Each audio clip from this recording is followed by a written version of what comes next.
میرے نبی کے چہرے کی زیارت بھی روزانہ کرتے ہو، آج تک اتنا سمجھ نہیں آیا۔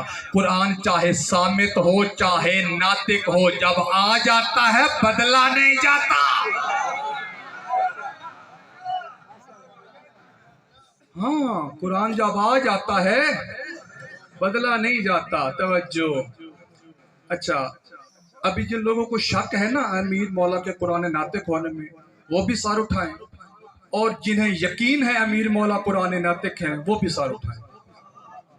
میں وہ جملہ آپ کے حوالے کرنا چاہتا ہوں، اگلے سال تک اگر میرا جملہ آپ کی سماعتوں کی کھڑکیاں توڑ کر آپ کو میرے حق میں دعا کے لیے مجبور نہ کرتا رہے تو باب العلم سے بھیک مانگنے کا فائدہ کوئی نہیں ہے۔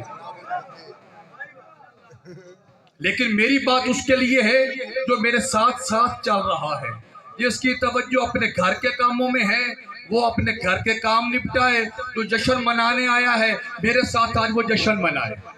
توجہ عزیزان، قبلہ قرآن کی بات قرآن سے ثابت کرنا چاہتا ہوں۔ میں نے عرض کیا تھا نا کہ صامت جب تک ناطق کی تصدیق نہ کرے، ناطق جب تک صامت کی تصدیق نہ کرے، کوئی بھی ثابت نہیں ہوتا۔ میں صامت کی ناطق سے اور ناطق کی صامت سے تصدیق کروانا چاہتا ہوں۔ جملہ مشکل ہے، 3-4 بندوں نے مجھے دعا دی ہے، میں ان کے لیے دعا گو ہوں کہ مولا کرنا تو انہیں سلامت رکھے، ان کے علم میں مزید اضافہ فرمائے۔ جن کی توجہ میرے ساتھ ساتھ ہے وہ بھی توجہ کریں، جنہیں کی توجہ میرے ساتھ نہیں ہے وہ اپنے گھر کے کام نپٹائیں، توجہ والے میرے ساتھ چلیں۔ میں آپ کو ولایت علی کی معراج پہ لے کے جانا چاہتا ہوں۔ ہاں، میں علی بادشاہ کی قسم کھا کے کہتا ہوں کہ جس نے یہ جملہ سن لیا اس کے دل اور دماغ سے یکجا ہو کر دعا نکلے گی۔ توجہ ہے عزیزان محترم، قبلہ سورہ حشر کی آیت ہے اور خدا کی قسم حشر بپا کر دینے والی آیت ہے، اور مشہور زمانہ میں نے کہا ہر بندہ جو بھی قاری قرآن ہے وہ جب میں اس آیت کو جب میں کہیں بھی شروع کرتا ہوں مکمل وہ کرتے ہیں، اور میرا حسن ظن ہے کہ آج بھی ایسا ہی ہوگا۔ سورہ حشر، بسم اللہ الرحمن الرحیم، لو انزلنا ھذا القرآن علی جبل لرأیتہ خاشعا متصدعا من خشیۃ اللہ، اگر ہم اس قرآن کو بہت بڑے پہاڑ پر نازل کرتے تو وہ بہت بڑا پہاڑ بھی قرآن کے ڈر، خوف اور ہیبت کو برداشت نہ کر سکتا، پھٹ جاتا یا جھک جاتا۔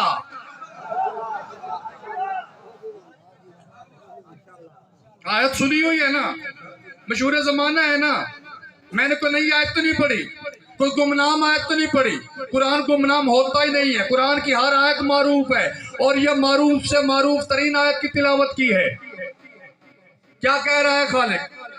خالق کہہ رہا ہے کہ اگر میرا قرآن بہت بڑے پہاڑ پر نازل ہو جائے تو وہ بہت بڑا پہاڑ بھی اس کے ڈر، خوف اور ہیبت کو برداشت نہیں کر سکتا، پھٹ جاتا ہے یا جھک جاتا ہے۔ عزیزان من، راوی کا عظیم مجمع میرے سامنے ہے، بزرگ چہرے میں دیکھ رہا ہوں، گویڑو لوگ میرے سامنے بیٹھے ہیں۔